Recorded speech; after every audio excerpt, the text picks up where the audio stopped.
திருப்பூரில் பனியன் உற்பத்தி தொழிலாளர்கள் கூலி உயர்வு கேட்டு உற்பத்தி நிறுத்த போராட்டத்தில் ஈடுபட்டனர். இதனால் புதிய ஆர்டர்கள் பெறாமலும் தைத்து முடித்த பனியன்களை டெலிவரி செய்யாமலும் பனியன் உற்பத்தி தேக்கமடைந்துள்ளது.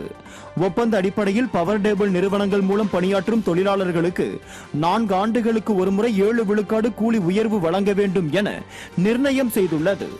இந்த நிலையில் கூலி உயர்வு வழங்காத நிலையில் தமிழகத்தில் 2000க்கும் மேற்பட்ட பவர் டேபிள் நிறுவனங்கள் உற்பத்தி நிறுத்த போராட்டத்தில் ஈடுபட்டனர். திருப்பூரில் நம்பியூர், கெட்டிச்செவியூர், கொளப்பலூர் பகுதிகளில் இந்த போராட்டம் நடைபெற்றது.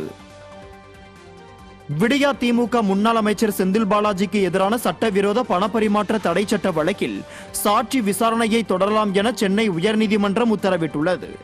சட்டவிரோத பணப்பரிமாற்ற தடை சட்ட வழக்கில் கடந்த ஆண்டு ஜூன் மாதம் அமலாக்கத்துறையால் செந்தில் பாலாஜி கைது செய்யப்பட்டார். இந்த வழக்கில் இருந்து விடுவிக்க கோரி தாக்கல் செய்யப்பட்ட மனுவை சென்னை முதன்மை அமர்வு நீதிமன்றம் தள்ளுபடி செய்து உத்தரவிட்டது.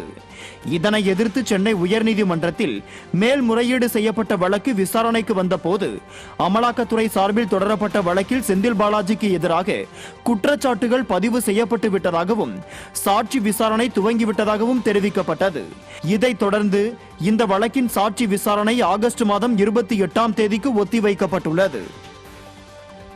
மகாராஷ்டிரா மாநிலம் மும்பையில் இருந்து நாகர்கோவில் நோக்கி சென்ற அதிவிரைவு ரயில் மீது கற்களை வீசி தாக்குதலில் ஈடுபட்டது குறித்து ரயில்வே போலீசார் விசாரணை நடத்தி வருகின்றனர்.